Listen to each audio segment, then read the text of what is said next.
Today we will do the exercise number 14.4 in which we will do measures of central tendency. There are three measures of central tendency in your syllabus: mean, median and mode. Mean इसको हम average भी कह देते हैं. Mean क्या होता है? Mean को हम सिंबल इसका होता है एक्स बार. ठीक है.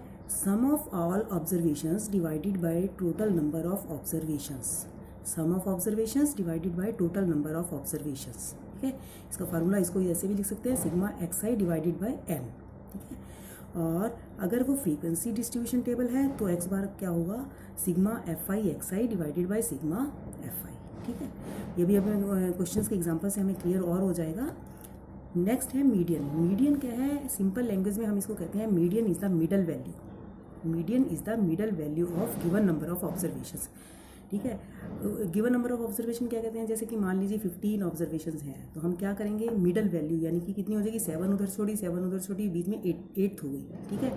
लेकिन उसके लिए हमें सबसे बड़ा ध्यान रखना पड़ेगा, उसको हमने असेंडिंग ऑर्डर में करना है या डिसेंडिंग में. अरेंज्ड डाटा करना है, ऐसे नहीं रॉ डाटा नहीं उठाना है. उसके लिए अरेंज करना, मीडियन निकालने के लिए सबसे पहले हमें अरेंज करना पड़ेगा डाटा, चाहे उस असेंडिंग ऑर्डर में करो चाहे उसको डिसेंडिंग ऑर्डर में करो.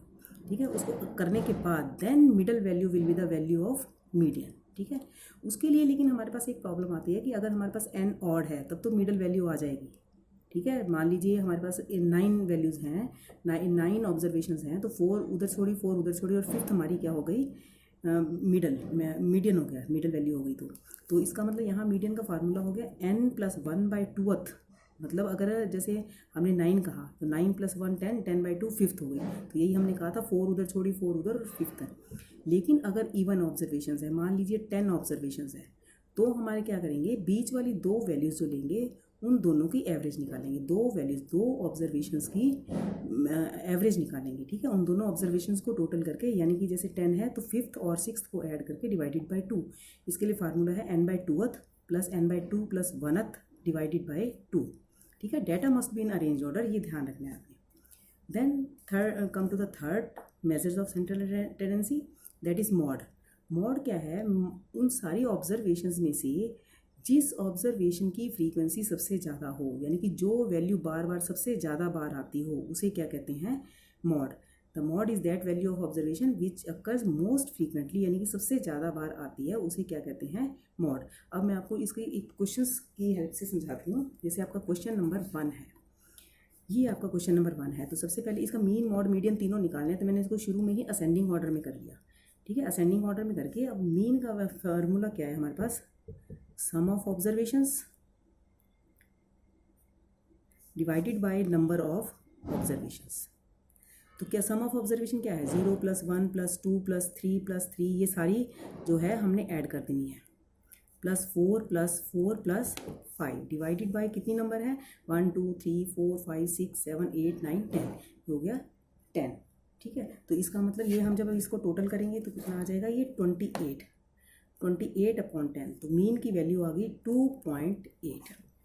अब लीजिए मीडियन. मीडियन में क्या है कि ये इवन है, नंबर ऑफ वैल्यूज़ 10 है. 10 का मतलब क्या है? बीच वाली जो 2 वैल्यूज़ हैं हमारी, फिफ्थ और सिक्स्थ, तो यहाँ पर आ जाएगा आपका fifth value plus sixth value divided by 2, यानी कि ये दोनों 3 + 3 डिवाइडेड बाय 2, यानी कि 6/2, यानी कि मीडियन की वैल्यू क्या आ गई? 3. इन दो का एवरेज. ठीक है. अब आ जाइए मॉड. मॉड क्या है? सबसे ज़्यादा बार क्या आ रहा है? सबसे 3 जो है 4 टाइम्स आ रहा है. सब 3 की फ्रीक्वेंसी सबसे ज़्यादा है, तो मॉड की वैल्यू क्या आ गई? 3. तो ये आपका फर्स्ट क्वेश्चन हो गया. इसी तरीके से आपका सेकंड क्वेश्चन मैंने करके ही दिखाया हुआ है आपको. ज़्यादातर ये ऑब्जर्वेशंस जो आपको दी हुई हैं सेकंड क्वेश्चन में, 15 ऑब्जर्वेशंस हैं. 15 ऑब्जर्वेशन यानी कि n जो है वो ऑड है. इसका मीन, मॉड, मीडियन. पहले वाले क्वेश्चन में n इवन था, तो इससे डिफरेंट थोड़ा सा मैं इसको बता रही हूँ आपको. इसको सबसे पहले मैंने इसको अरेंज कर लिया, असेंडिंग ऑर्डर में कर लिया. n15 है. ठीक है. n15 होने से क्या होगा? पहले तो मीन निकाला, मीन सम ऑफ ऑब्जर्वेशन, इन सबको टोटल किया 822/15, तो ये आंसर आ गया हमारा 54.8. ठीक है. अब मीडियन. मीडियन मतलब क्या है? ऑड है. ऑड है तो n15 + 1 डिवाइडेड बाय 2 कितना हो गया? ये 16/2, यानी कि 8th टर्म हो गई. 8th टर्म को 1 2 3 4 5 6 7 8, यानी कि 52. तो मीडियन कितना आ गया? 52. ठीक है. अब आ जाइए मॉड. मॉड क्या है? सबसे ज़्यादा बार, ये देखो 52 जो है वो 3 बार आ रहा है. ठीक है. तो मॉड की वैल्यू आ गई 52. अब है क्वेश्चन नंबर 3। इसमें आपको मीडियन दिया हुआ है, बुक खोल के देखो, मीडियन दिया हुआ है आपको 63। एक्स की वैल्यू निकालनी है और ये दिया हुआ है अरेंज्ड डेटा। अब अरेंज्ड डेटा है तो हमें एन देखना है, पहले कितना है, एन कितना है 10, एन 10 है तो 1 2 3 4 छोड़ दी इधर से, 4 छोड़ दी इधर से, और इन दो का x, एक टर्म x दूसरी x+2 डिवाइडेड बाई 2 मीडियन की वैल्यू, मीडियन 63 दिया हुआ है। अब इसको क्रॉस मल्टीप्लाई कर लो, ये कितना हो गया 126 इज इक्वल टू 2x+2, इधर से किया ये माइनस इधर 124 is equal to 2x, x is equal to 62, तो इसकी वैल्यू आ गई 62। ठीक है, नेक्स्ट क्वेश्चन जो है आपका वो मॉड निकालना है, वो आपका सिंपल असेंडिंग ऑर्डर में करोगे, जो वैल्यू सबसे ज़्यादा बार आएगी वो आ जाएगा मॉड आपका। ठीक है, अब आ जाइए नेक्स्ट क्वेश्चन, ये है आपका फ्रीक्वेंसी वाला मीन निकालने के लिए, फ्रीक्वेंसी के लिए। अब देखो ये है सैलरीज, ये है नंबर ऑफ़ वर्कर्स। ठीक है, पहले जो सिंपल अभी आपने किया था मीन, वो तो क्या था, सिर्फ ये दिया हुआ था आपको, और मीन निकालने के लिए इनको सबको टोटल करके 1 2 3 4 5 6 7 8 से डिवाइड कर देते थे। लेकिन इसमें क्या है, 3000 सैलरी लेने वाले 16 वर्कर हैं, तो टोटल हमें करना पड़ेगा 48,000।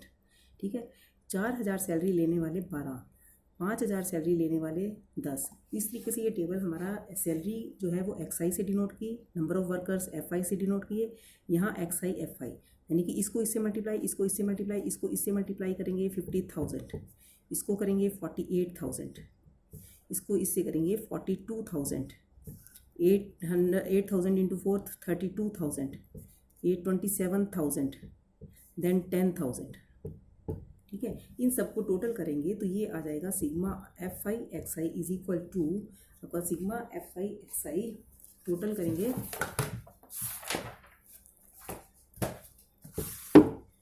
ये जो टोटल आपका बन जाएगा 305000 डिवाइडेड बाय ये है 60।